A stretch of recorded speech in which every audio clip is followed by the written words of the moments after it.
Hi everybody, I'm Laurie Cadden. We are here at DePietro's Pharmacy. We're having our fourth segment of the Lackawanna County Medical Society's Public Health Education Series. We're here with Mr. Tom DePietro, who is the owner of DePietro's Pharmacy in good old Bucktown, USA, Dunmore, Pennsylvania. So Tom, thanks for joining us. Thank you. Were you nervous about this at all? No, a little bit. You said, I know her, yeah. So I'm going to be fine. Is that what you said? Yeah. Okay. I'm used to just taking a picture and having it land in the newspaper. In the newspaper. That's what what did I say when I first came in? Absolutely. You're all over the place. Yes. So anyway, Tom is here. We're going to talk a little bit, or a lot of it, depending on how far we go with this, about the flu shot and why it's important to get it. Some of the things that maybe you don't know, which I just learned when I came in here. And Tom, let's start with that. You own this pharmacy. How many years have you been the owner of this place? So we've been in business now about 5 years. It will be 6 years in March. And one of the biggest things that I take pride in is just the ability to develop relationships with my customers and then educate them. And I'm glad we're talking about the flu today because I feel as though there's a lot of misconceptions or myths regarding the flu. And a lot of people just dismiss it as a cold. So it's great that you guys are utilizing this time to educate the public on this. And who better to ask than you, a pharmacist who knows what's going on? You just said you filled your first prescription antiviral for a diagnosis of the flu, which you said has to be done within 48 hours, did you say, of the diagnosis? 48 hours of the diagnosis. So that's why really prevention is key. And that's the great thing about healthcare is the best way to treat it is hopefully to prevent it. Okay, so tell everybody, the flu actually is what? What does it mean? Yeah, so the flu is a virus. The influenza virus is what causes the flu. And every year the flu virus changes. So a year in advance, manufacturers of the flu shot anticipate what strains will be floating around the country to try to combat the actual disease from happening. And a lot of people most recently saw that this year it may be only 10% effective to get the flu vaccine, which is okay. So 10% effectiveness is better than 0%. Yeah. And one of the biggest things that I tell my customers, Lori, is even though I may get the flu, if the three of us in this room were vaccinated, we offer each other protection. Herd immunity is a big concept when it comes to vaccines. Herd immunity. Yep, herd immunity. Cool. So just like a herd of sheep. I get it, yeah. Yep. That's so cool. if I'm vaccinated and you guys aren't vaccinated, I'm protecting you guys because I was vaccinated. If the three of us are vaccinated, we all protect each other. So if you expand that into a community, the more people vaccinated, even though it's only 10% effective, we'll offer each other coverage. And that's why in a year like this year, it's very much important that everyone gets vaccinated. Because of the 10%? Yeah, because of the effectiveness? Yeah, so because it is offering some effectiveness, that's still a good thing. Okay, so then instead of me could I just kind of follow you around and now we're... Yeah, we could do that and cough on each other and so then see how it protected. lands. Yeah. But I say that, I'm 56 years old, I've never gotten the flu shot. And I know we said before we started, which I didn't know till recently, and I said to you, children get this, and you said as early as 6 months? Yeah, so the recommendation from the CDC is anyone 6 months and older is to receive a flu shot every single year. Wow. And it is every year because, as we mentioned, the virus will change every year. So the vaccine you receive is different every year. So tell me a little bit, maybe you don't know this, but I think it's fascinating to learn that they change it yearly based on the area and where you are and what then they can give you to prevent it. So how do they do it? Based on people who come into the emergency room, the documentation, is that what they do? Yeah. They analyze that and then figure So there's a lot of research and development, and a lot of what they do is look at what's trending not only in our country but around the world to see what will kind of shift. So if you look at demonstrations of how they guess it, it's interesting because it's almost like watching the Weather Channel, as if you watch a front move from one side of the coast to the opposite side of the coast. That's kind of how they anticipate what will land here. So they're not always right. So there's two different types of vaccines. There's trivalent vaccine, so that protects from 3 strains of the flu, and then there's a quadrivalent vaccine, 4 strains of the flu, and those strains, could really mutate not only throughout the year, but from weeks, 1 week to the next. What traditionally is the length of time that flu season is considered? Month to month? How many weeks? What is that? So you start to see, like December right now is a big time where you really start to see it peak. Recommendations are to start getting the vaccine in October, and then it will peak now, December, January, start to wean down in February. But there are, some flu seasons where it will extend out until May. But January is really probably the worst month then. Is it that because of the cold? Yeah, I would say it's because of the cold and just a lot of other factors that go into it. And the one thing that I would make a recommendation and educate the public on this as well is after receiving the flu shot, it takes about 2 weeks for you to build up, for that to build up in your body. So I would say the earlier you get it, the better. So don't wait until the end of December to get it, because then you're still looking at 2 weeks, into January. Yeah. But so, Tom, that myth that's out there that if you get the flu shot, you get the flu. Yeah. Does that happen really? No. So I try to be as basic and blunt as I can with my customers. I say, could you get drunk off of non-alcoholic beer? I probably could, but no. So the flu virus is actually an inactive virus. So there's 2 different types of vaccines. There's a live vaccine virus. So shingles vaccine is a live virus. And then the flu shot is an inactive virus, meaning it's not really we're not really giving you the virus. We're giving you something that looks like the virus. So when it's into your body, it thinks it is. Yep. And then when the flu would come to you, your body would recognize it. But it's all from a germ, right? Is that what it's caused? What happens? Yeah. How do you get the flu? From touching somebody who left with their own yep, that's germs? a great question. It's a respiratory disease. Okay. So most of the time, and I would say probably 90% of the time, it's delivered via the air. So like a droplet, if I cough and sneeze, that you'll breathe Could that transfer, in. okay. Yep. And then there's a small opportunity to get it. Say if I was to cough and sneeze on this counter, and then you were to touch it and then wipe your mouth with it. So would that be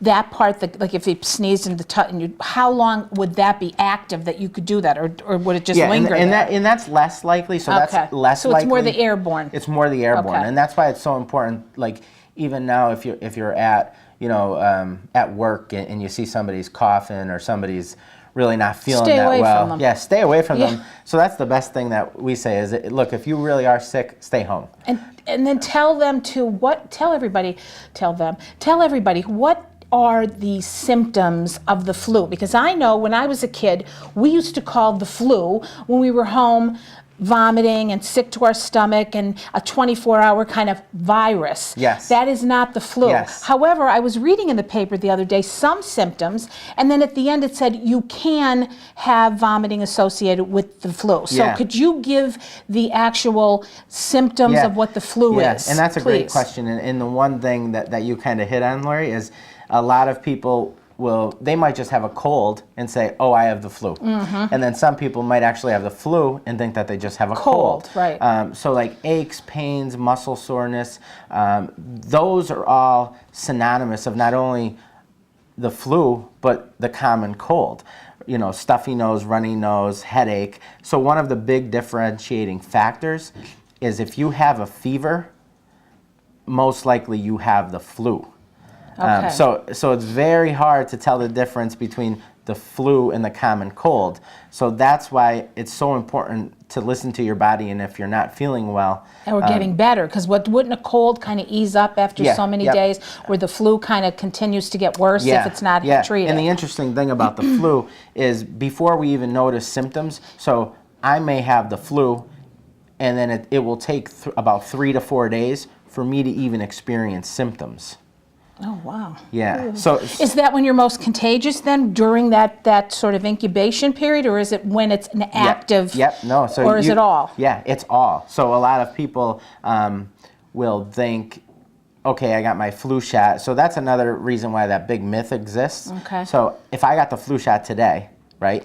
But it takes 2 weeks for that flu shot to kick in, right? But I'm already have the germ. I already may have the flu virus, not knowing it. Right. And then they say, last year I got the flu shot, and then I was sick the next day. Yeah. Okay, so it's because of that 2-week gap. You may already be in the throes of it, Yes. don't know it, get the shot, Yes. and it happens, and therefore people equate that with getting the shot. Right. If I didn't get the shot, I wouldn't have gotten the flu. Right. And then let's also just say this. The flu vaccine will help prevent the flu, Okay. but it will not prevent Colds. the cold. So someone may get a flu shot, And get a cold. you could still certainly get a cold, but then when they get the cold, they say, oh, I got the flu. Well, talk to then, Tom, a little bit about the respiratory end of it, because if it's airborne and it's respiratory, with a cold, you could have some coughing and other stuff, pains, sore throat. Is that also a symptom of the flu, though, too? The sore throat, the coughing, the pain in your chest, sort of from that? It could be. So the common cold is caused by the rhinovirus. Right.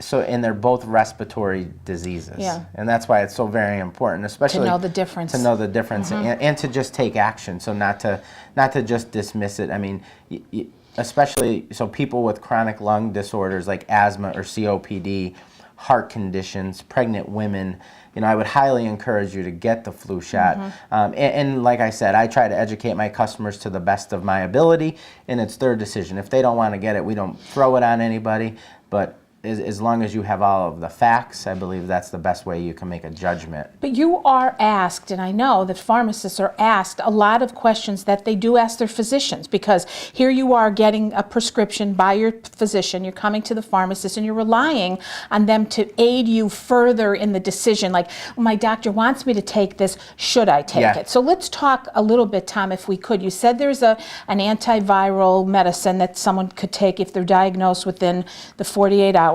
But if not, I mean, these people who call and say, oh, something's wrong, I need an antibiotic, I have a cold, I need an antibiotic. Why does that happen? Because that's not going to help at all, is it? With the regular cold? No. Yeah. And then you get immune to the antibiotics, and then nothing's going to work. I agree. Drives me crazy. Oh, I'm going to call and get an antibiotic. You don't even need it if it's a cold. Well, my family would always laugh because my And I'm not trying to take business from you, Tom. No, and I agree, because unfortunately when you need that antibiotic down the road, it may not work. Exactly. And we would laugh because my grandmother, she would get an antibiotic, a Z-Pack. We called it like the Z-Pack clean. She would get one phoned in once a week, and then I'm not feeling good, or so-and-so, I don't think my aunt's feeling good, and she would just try to, instead of feeding us bread, she'd be feeding us antibiotics. Azithromycin. See, it's unbelievable. Yeah. And what about then allergies? I know there can be a lot of allergies. I have a few to 2 different antibiotics. So what about this antiviral stuff? Are people allergic to that too, or not? They could be, and you kind of hit on it too. Another big thing that you can confuse the cold from is the cold, the flu, and then allergies. So a lot of people that have allergies will kind of feel like a post-nasal drip. So, I'll always ask my patients if they feel like anything dropping. Because they're all so related. Yeah. Everything's going on. But then the actual virus, as you're vomiting, a 24-hour thing, that is so totally not anywhere near the flu, right? Correct. So can we expound a little on that kind of illness? If you have that don't say you have the flu, right? It is an actual virus. Yes. And are there antivirus things to help, medicine to help that, or is that just something goes on its own? It's really something that will work its course. Way out, yeah. Okay. And that we're seeing a little bit go around. So some people say that they have the stomach bug. That bug is certainly not caused by the flu virus. Most likely it's caused by something you ate. And unfortunately, the body just has to work it out of the system. And one of the biggest things, even if you have a cold, a flu, and I would just recommend you definitely want to stay hydrated during these times. That's what I was going to say. Next, tell me, what can we do to prevent all this stuff? So number one, obviously, is a flu shot, because that's common sense. Washing your hands frequently, and not just running them under cold water and wiping them with a towel, but actually washing your hands, soap, water, about 20 seconds is the recommendation. Wiping down counters, so if you're at work and someone's coughing and sneezing, wiping the phone off with, alcohol-based cleaner. And your cell phone, too. Disinfecting, your cell phone, countertops. But that leads me to something else. I'm sorry, I'm leaping, but antibacterial stuff, like when you're saying wipe it down, does that really work? So if it's actually alcohol based and it's a disinfectant, Yeah. it would help minimize the risk of that virus becoming contagious. Because like we mentioned, if I sneezed towards you, you can get the virus from me. If I sneezed on this counter and you touch this counter, you can get the virus from the counter. But if I was to clean this, depending on how good I clean it, you know, it could certainly minimize the chances of you getting it from the counter. Okay. So, And then I would like to just say this, because I think a lot of the public, and I was just asking my pharmacist out there if he had read this recommendation. So flu shots are made in an egg. So a lot of people believe that if they're allergic to eggs, they can't get the flu shot, which was the recommendation until Initially, yep. So about 2 years ago, they changed that, and they said if you have an egg allergy, you could still receive the flu vaccine. So if you have an egg allergy and just develop hives from eggs, you can get the flu vaccine. okay. If you have a severe reaction to an egg, Like it's an anaphylaxis or something. it's recommended. You're still okay to get it, which is surprising, but they want you to receive that in the doctor's office under his supervision. And would they then give you a dose of Benadryl or something at the same time, Benadryl just or for the heck of it? EpiPen. Okay. And they're also looking at, so why did they change this? So they used to say, absolutely not, you can't get The flu virus if you're you can't allergic get to it, eggs. yes. But so what they noticed is that the egg protein, the risk of it being carried into the vaccine was so rare that it's more beneficial for that patient to actually receive the vaccine than worry about the reaction. Tell me about this egg. I had no idea. So now my curiosity is piqued. What do they do? How do they do that? So it's manufactured. So the companies will manufacture the flu vaccine in an egg embryo. So it gets the virus to kind of mutate. Okay. And then they take that from there, and that's how it's produced. That is funky. Wow. Yeah, a little bit over my pay scale, so I don't know all of the logistics. That's that's all right. I know I didn't even realize that's where it starts. So that's why there's always a big warning and another myth that they can't get it if they're allergic to eggs. How do you like our casual stance here? We're lean in. What do you think? Lean in a little, Tom. Like, there we go. See, we said let's lean. Yeah, it's the holidays. We're tired. But I have to tell you, I want to personally thank you for what you do in this community, because you do so many things. Everything. The people your support is terrific. So thank you for that. You're thank you very for welcome. being here and helping us, shed some light on this flu issue and sort of break down some myths and hopefully you come and do that and get your shot. Are you going to say, Laura, when are you getting yours? Absolutely. Are you going to ask me that? Yeah, you should probably get it today after. I'm afraid of We won't make you get it on TV. What about if you have a fear of needles? If you have a fear of needles, I mean, that is common. You could just look away. Don't look. The pinch is so minimal that most people be say, over like, I before you can't know. even believe you gave it to me already. So, I mean, if you have a fear, I usually have people sit down. You could stand, but Or you have a blindfold? blindfold. Okay. We'll yeah, work we on may that. get All right. in trouble Get a few. if we did That's that. right. Well, Tom, thank you. Is there anything we Thank missed you. you think that the public should know that we didn't cover? No, I mean, I would just, highly encourage you to get the flu vaccine. If you do have questions or if you have hesitations, don't just pretend that that's the facts. Ask somebody. I always challenge myself to become more educated today than I was yesterday. So if that's just picking up the phone and calling and asking my pharmacist or my doctor a question, it's kind of what will set your health apart from somebody else's. I like it. I like the education. I was thinking when you said that tomorrow than today, and I was thinking, that song where you, I love you more yesterday. What was that song? I love you more today than yesterday, that kind of thing. So I was thinking you learn more today than yesterday. Yeah. I just go into song mode, that's all. So thank you for joining us. Thank you very much. Me. And continue the good work. And make sure people listen. You got to listen to your pharmacist. They know, they help. They're here to answer your questions as best you can, right, Tom? Absolutely, and don't be afraid to pick up the phone and call us, even if we're not your pharmacy. There you go. Thank you very much for that. Have a good Merry Christmas. Same to you. Happy holidays. So we will see you next month, everyone. Thanks so much for watching. And again, this has been the Lackawanna County Medical Society's Public Health Education Series, talking at to Tom DePietro of DePietro Pharmacy regarding the flu shot, and what the difference is, and hopefully you've learned a little bit going forward. So thank you for that. Thank And thanks you. everybody for watching.